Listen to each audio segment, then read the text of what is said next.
अब अपने अगले स्पीकर आतमजीत सिंह साहब आपको इनवाइट कर रहा हूँ। ईसा जी से बहुत सी चीजें सीखने को और समझने को मिलती हैं, जो इनका जज्बा रहता है। आतमजीत सिंह साहब, जो बात इन्होंने जहाँ पे खत्म की, मैं उसी से आगे चल रहा हूँ। जब साइंटिफिक उसकी बात होती है, वैक्सीन में बहुत से साइंटिफिक वो हैं, लेयर्स हैं कि भाई ये वैक्सीन ये है, इसका ये रिवर्स इंजीनियरिंग है।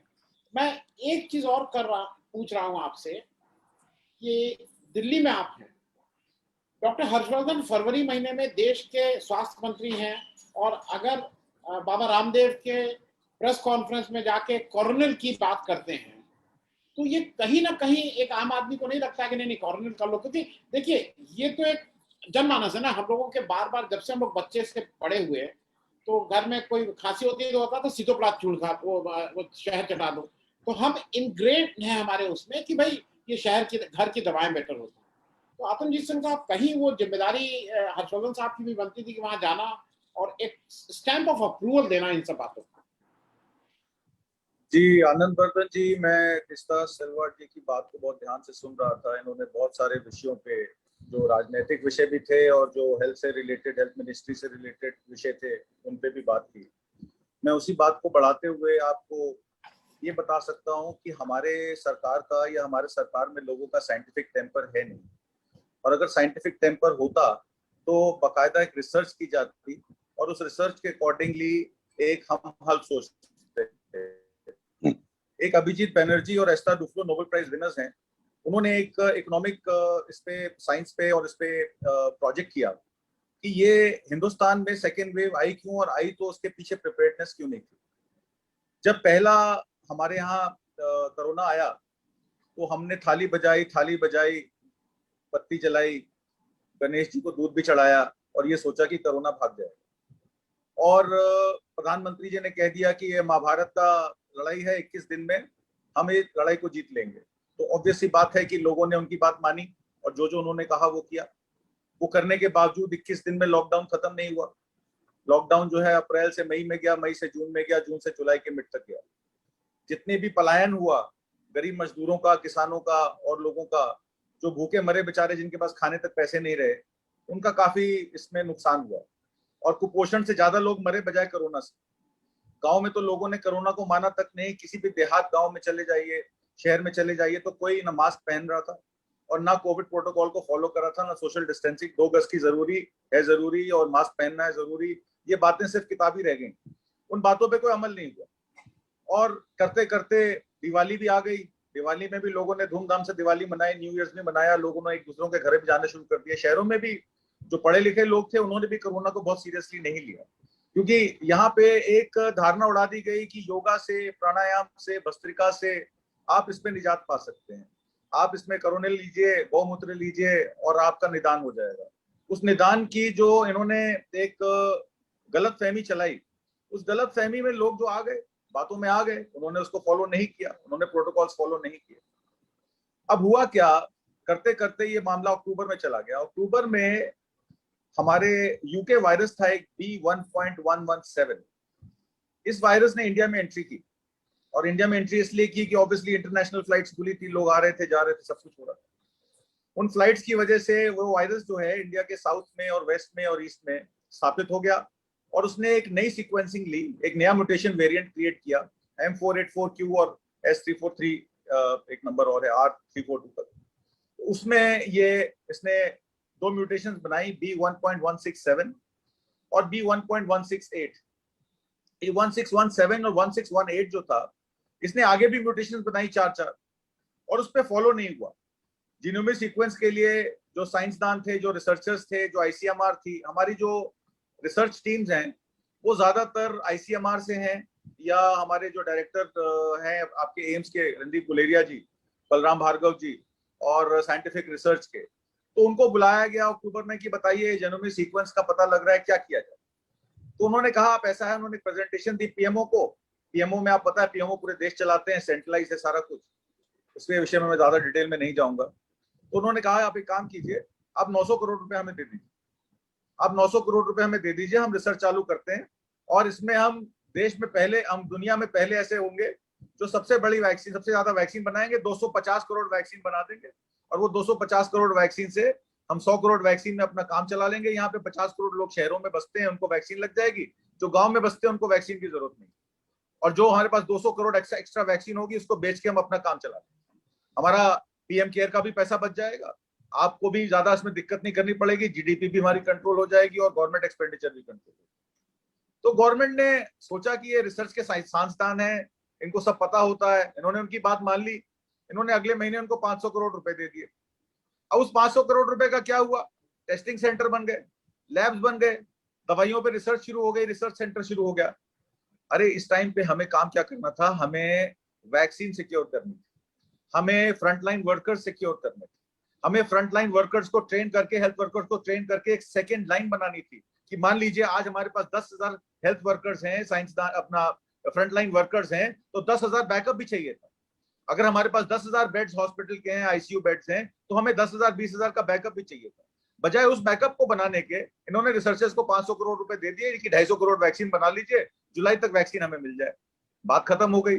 रशिया वाले आए, उन्होंने कहा हमने फेज टू ट्रायल्स कर लिए हैं और क्लिनिकल ट्रायल 3 स्टेज जो है हम नहीं कर पा रहे हैं बिकॉज ऑफ आवर प्रॉब्लम, आप ऐसा कीजिए क्लिनिकल 3 स्टेज कर लीजिए और स्पुतनिक आप बनाइए, 60 करोड़ का हम ऑर्डर आपको आज ही दे देते हैं।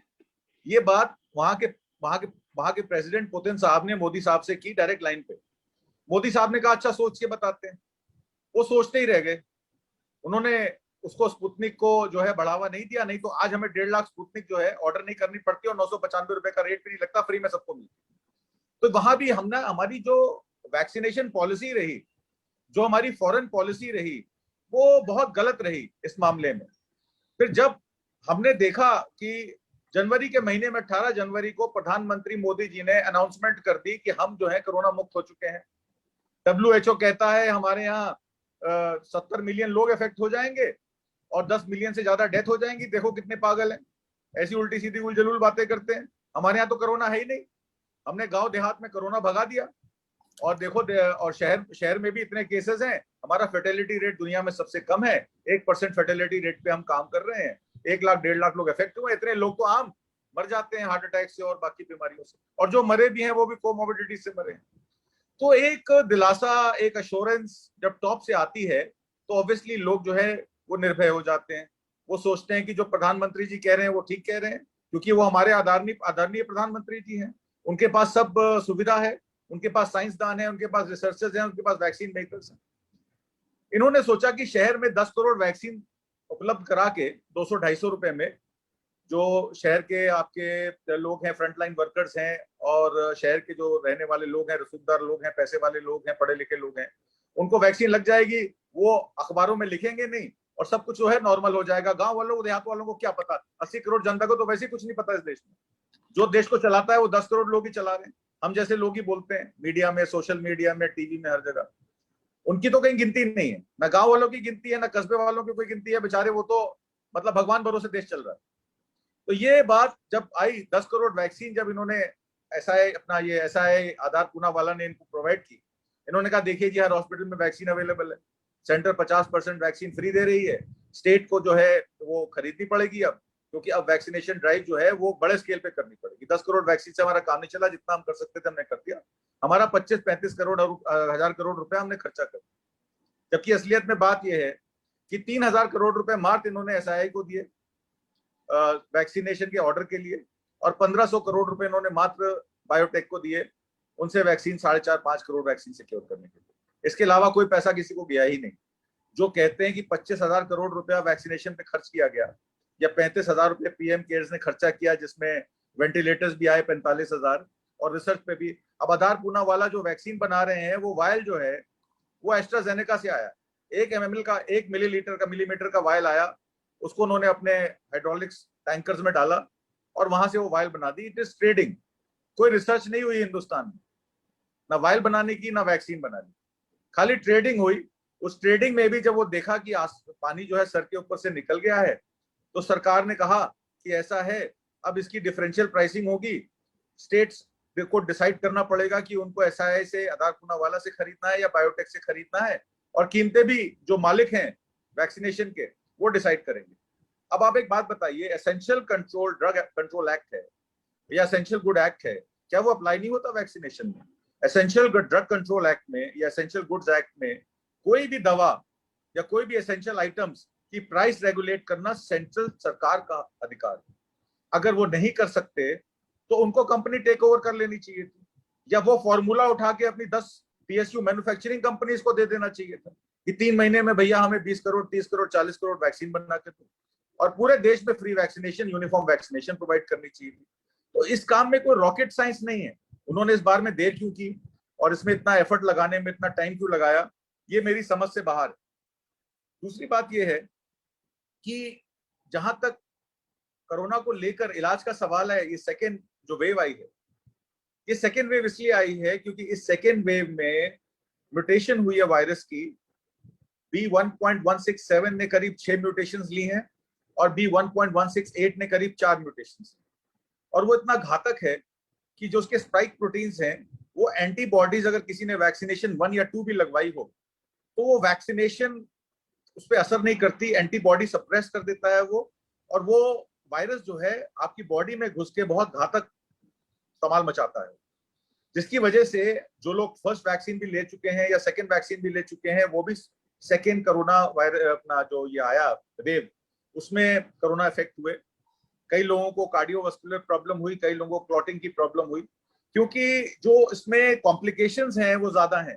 वो कॉम्प्लिकेशन हार्ट से भी रिलेटेड हैं, वो कॉम्प्लिकेशंस आपके लंग से भी रिलेटेड हैं, वो कॉम्प्लिकेशंस आपके माइक्रोबॉसिस से भी रिलेटेड हैं। इसके जो फर्स्ट लाइन ऑफ इलाज दिया गया जब सेकेंड वेव आई, तो हमारा पता है अर्थव्यवस्था को छोड़िए, यहाँ के जो हमारे डॉक्टर्स हैं आईएमए के, वो भी बेचारे कांप गए। उनको लगा अब क्या करें, पेशेंट आया, चलो जाओ प्लाज्मा लेके आओ। अब प्लाज्मा WHO ने कोरोना जब वेव 1 आई थी उसमें ऑफ लेबल यूज कर, ICMR की भी आप गाइडलाइंस में जाएंगे, plasma therapy is off label use, it is not required to be given, it does not, it is, there is no scientific evidence कि आप प्लाज्मा थेरेपी देंगे और आपका कोरोना का इलाज हो जाएगा। Plasma therapy only give you some kind of an antibody system which vaccination is already giving you. Plasma therapy तब लग रही थी जब आप समझिए तबलीगी जमात का केस हुआ था, जब वैक्सीनेशन उपलब्ध नहीं थी। Plasma therapy was an alternative.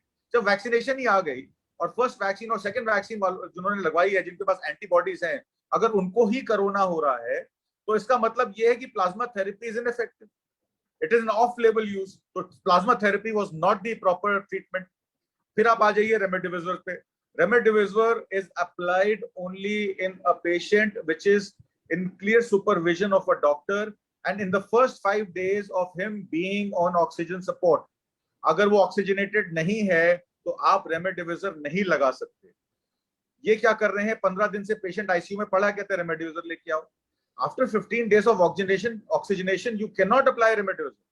So IMA should be given clear guidelines that why your doctors are giving wrong prescriptions, why are they are allowing for plasma therapy। लोग पिलर टू पोस्ट भाग रहे हैं, किसी को O positive plasma therapy चाहिए, किसी को A positive plasma therapy चाहिए।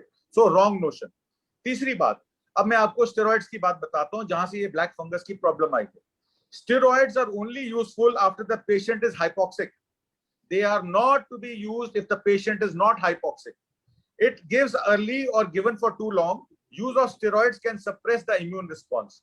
ये बहुत क्लियर गाइडलाइंस हैं एमडी डॉक्टर्स की, अमेरिका से, लंदन से, कि आप स्टेरॉइड्स को, स्टेरॉइड्स एंटीवायरल्स नहीं है, वो वायरल कंट्रोल में कोई मदद नहीं करते। आपको तभी वो देना है जब आपका पेशेंट हाइपोक्सिक हो, ऑक्सीजन एनवायरनमेंट में हो और उसको कोई हाइपोक्सिया की प्रॉब्लम हो, उसको रिवाइव करना हो। और जो स्टेरॉइड दिया भी जाता है डेक्साथोसोन 6 mg, वो भी शॉर्ट ड्यूरेशन के लिए दिया जाए, 5 दिन के लिए, ना कि 10 दिन के लिए। और कोई भी अगर हाई डोज दी जाएगी किसी भी स्टेरॉइड की, चाहे वो मेट्रोइड है, चाहे वो डेक्साथोन है, वो it can not be given unless because it causes secondary infection like mucormycosis, black fungus, drug resistance Candida and drug resistant bacteria. तो ये बहुत क्लियर गाइडलाइंस हैं कि आप स्टेरॉइड्स भी बहुत लिमिटेड पेशेंट्स को दे सकते हैं जिनको हाइपोक्सिया की प्रॉब्लम है। आप रेमडेसिविर सिर्फ 5 दिन, पहले 5 दिन के ट्रीटमेंट में दे सकते हैं जबका आपका पेशेंट ऑक्सीजनेटेड है। प्लाज्मा थेरेपी का कोई औचित्य नहीं है देने का। Plasma therapy is an off label use according to ICMR and according to WHO। Why are you giving it and why are doctors not raising a hue and cry about it? Why ICMR guidelines are not being followed? Balram Bhargava को इसमें programme करना चाहिए। रणदीप गुलेरिया को उस पर बोलना चाहिए, but they are basically protecting the doctors who are writing these prescriptions. Why those doctors are not taken to task is beyond my comprehension. मेरी comprehension से ये बात बाहर है। मैं एक प्रश्न मेरा वो है, क्योंकि ये कल का है, मतलब परसों डॉक्टर पाल जो हैं टास्क फोर्स के जो कन्वीनर हैं और नीति आयोग के सदस्य हैं, उनके हवाले से सारे पेपर्स में खबर आई कि हिंदुस्तान दिसंबर 2021 तक सबको वैक्सीनेट कर देगा। अगस्त से दिसंबर तक हम 216 करोड़ वैक्सीन बनाने लगेंगे। आपको लगता है कि ये सब अचीवेबल है? देखिए जनाब, 216 करोड़ की जो वैक्सीन की आप बात कर रहे हैं, वो 216 करोड़ वैक्सीन बनेगी कैसे, पहले हमें उसकी क्रोनोलॉजी समझनी चाहिए। अमित शाह जी हमें क्रोनोलॉजी समझाते हैं हर चीज की, कि ये सीए क्यों हो रहा है, ये गरीबों पे अत्याचार क्यों हो रहा है, ये मुसलमानों का शोषण क्यों हो रहा है, ये लोगों को अपने हक मांगने के लिए जेल पे क्यों भेजा जा रहा है। तो मैं आपको क्रोनोलॉजी समझाता हूँ। मुसलमानों का शोषण नहीं होता है, हिंदुओं का शोषण क्यों? हिंदुओं का शोषण क्यों होता है वो, और ये इस्लाम की वजह से हो रहा है, इसके जिम्मेदार मुसलमान हैं, कई चीजें होती हैं। तो ये क्यों हो रहा है, इसकी भी क्रोनोलॉजी समझते हैं। अगस्त से दिसंबर का टारगेट दिया गया 216 करोड़, क्योंकि जब हमारे आदरणीय प्रधानमंत्री मोदी, पीएमओ, जो कि डिजास्टर मैनेजमेंट एक्ट प्रेसिडेंट भी हैं और चेयरमैन भी हैं, उन्होंने जब कांटेक्ट करने की कोशिश की मॉडर्ना को, जॉनसन एंड जॉनसन को और फाइजर को, कि भैया हम मरे पड़े हैं, 10 करोड़ वैक्सीन यहाँ पे पानी की तरह खत्म हो गई, स्टेट्स का बहुत प्रेशर है, हमें वैक्सीन बना के दीजिए। अब भैया वैक्सीन कैसे बनेगी? फाइजर कहती है मेरे पास तो सितंबर तक के ऑर्डर्स हैं, मैं तो आपका वैक्सीन का ऑर्डर नहीं ले सकता। आप एक काम कीजिए, आप एडवांस ऑर्डर प्लेस कर दीजिए, अक्टूबर से दिसंबर में हम कोशिश करते हैं आपको कुछ वैक्सीन देंगे। वो फिर जॉनसन एंड जॉनसन के पास गए। अमेरिका यूएस ड्रग एडमिनिस्ट्रेटर ये कहता है कि मेरे पास एस्ट्राजेनेका की 60 मिलियन वाइल्स बॉल्टीमोर में आउटस्कर्ट्स में मेरे लैब में पड़ी हैं, मैं उनको यूज नहीं करूंगा क्योंकि मेरे यहाँ ब्लड क्लॉटिंग की प्रॉब्लम है। यूएस एडमिनिस्ट्रेशन ने, ड्रग एडमिनिस्ट्रेशन ने मना कर दिया उनको लगाने के लिए, पर मैं आपको भी नहीं दे सकता। क्यों नहीं दे सकता? क्योंकि मेरे लॉज बड़े स्ट्रिक्ट हैं, जब तक मेरा ड्रग एडमिनिस्ट्रेशन मुझे अलाउ ना कर दे कि मैं उनको एक्सपोर्ट कर सकता हूं, वो आपको नहीं मिल सकती। बीच में खबर आई थी कि एस्ट्राजेनेका की 60 मिलियन वैक्सीन जो है जो बाइडेन देने को तैयार है, जो बाइडेन को देने को तैयार है, बट उनकी जो है वो ड्रग एडमिनिस्ट्रेटर अभी तक क्लियरेंस नहीं दिया है, क्योंकि उनके प्रेसिडेंट भी काम नहीं कर सकते, ये उनके ऊपर नहीं है जब तक वो ड्रग एडमिनिस्ट्रेटर क्लियर ना करे। जॉनसन एंड जॉनसन के बारे में यूएस एडमिनिस्ट्रेशन ने कहा कि हम ठीक है डीबीएस लैब से आपकी जॉनसन एंड जॉनसन की मीटिंग करा देते हैं। डीबीएस लैब जो है उनसे वायल लेके प्रोडक्शन शुरू कर सकता है, जो भी मोडालिटीज है वो अगले 15 दिन 20 दिन में आप खत्म कर लीजिए, हमारी तरफ से क्लियरेंस है। अब वो वायल आएगा, नॉर्मन तेल होगा, तब राधा नाचेगी। वो कब आएगा, वो कब प्रोडक्शन शुरू होगी, वो कब प्रोडक्शन होगी और कब जाके वो वायल जो है लोगों को मिलेगा, तो जॉनसन एंड जॉनसन को भी भूल जाइए, दिसंबर तक मिलेगा। मॉडर्ना ने तो अभी तक किसी से बात तक नहीं की है, वो कहते हैं कि जब हम आपके पास आए आपने हमें घास नहीं डाली, अब हमारे पास टाइम नहीं है। तो फाइजर और जॉनसन जॉनसन को छोड़ के किसी ने इनका हाथ नहीं पकड़ा। अब जो ये फिगर्स दे रहे हैं कि कोविशील्ड 75 करोड़ डोजेस बना के देगा, आज की डेट में कोविशील्ड की production 7 crore doses per month की है। हम किस महीने में बैठे हैं? मई के महीने में। मई के महीने में भी 7 करोड़ डोजेस हमें नहीं मिली हैं कोविशील्ड की आधार पूनावाला से। अब आप लगा लीजिए जून, जुलाई, अगस्त, सितंबर, अक्टूबर, नवंबर, दिसंबर, 7 महीने में अगर सारी प्रोडक्शन आधार पूनावाला हमें वापस हमें दे दें, तब भी उनकी प्रोडक्शन 50 करोड़ से ऊपर की नहीं बनती। तो 75 करोड़ की फिगर कहां से आई? ये बात पे क्वेश्चन मार्क है। दूसरी फिगर कोवैक्सीन ने दी 55 करोड़ डोजेस की। आपको ज्ञात होगा कोवैक्सीन ने अभी तक 90 लाख वैक्सीन टोटल बनाई। अगर वो रैंप अप भी कर लें अपनी प्रोडक्शन, उनके सीईओ ने खुद कहा है बायोटेक के कि हम आपको 3 करोड़ 30 लाख वैक्सीन सितंबर 1 से ऑनवर्ड्स देना शुरू करेंगे मंथली। सितंबर से जून, जुलाई, अगस्त में उन्होंने कोई वादा नहीं किया है कि वो आपको वैक्सीन दे देंगे। तो कोवैक्सीन 75 करोड़ 55 करोड़ वैक्सीन 4 महीने में कैसे बनाएगी? ये मेरी समझ से बाहर है। जहां तक रही बायो ई सब यूनिट वैक्सीन, 30 करोड़ वैक्सीन उन्होंने बोला है। अब ये बायो ई सब यूनिट वैक्सीन का अता पता ही नहीं है कि ये कौन बनाएगा, कैसे बनाएगा, इसका प्लांट कहां लगेगा। अभी पीएसयू वालों से बात चल रही है, उस बात का कोई अभी उन्होंने तथ्य नहीं निकाला है। नोवावैक्स 20 करोड़ वैक्सीन, नोवावैक्स की 20 करोड़ डोजेस कौन बनाएगा? आप हंसेंगे इस बात पे, वो भी आधार पूना वाला ही बनाएंगे, जो खुद 75 करोड़ वैक्सीन बना के नहीं दे पा रहे हैं। 50 करोड़ उनकी टोटल कैपेसिटी अगले 6 महीने की, वो नोवावैक्स 20 करोड़ वैक्सीन और कहां से बना देंगे? तो ये हास्यास्पद है भारत बायोटेक इंट्रानेजल पे अभी रिसर्च ही पूरी नहीं है कि it is effective against corona virus और नॉट। अगर 10 करोड़ नेजल बन भी गए तो that will be a waste of money. उस पैसे का आप क्या करेंगे? Gennova mRNA vaccine 6 crore doses, Sputnik 15.6 crore doses. Sputnik की जो उन्होंने 15.6 करोड़ डोजेस बोली हैं, इतना शोर मचा, न्यूज़पेपर हेडलाइंस थी कि स्पुतनिक वैक्सीन भेज रहा है, स्पुतनिक वैक्सीन भेज रहा है। परसों रात डीजीएमए से मैंने कंफर्म किया 1.5 लाख वैक्सीन मात्र एयरपोर्ट पे उतरी हैं। 1.5 लाख वैक्सीन। अगर आपको दी पब्लिक के कार्यक्रम पसंद आते हैं तो इन्हें लाइक करें।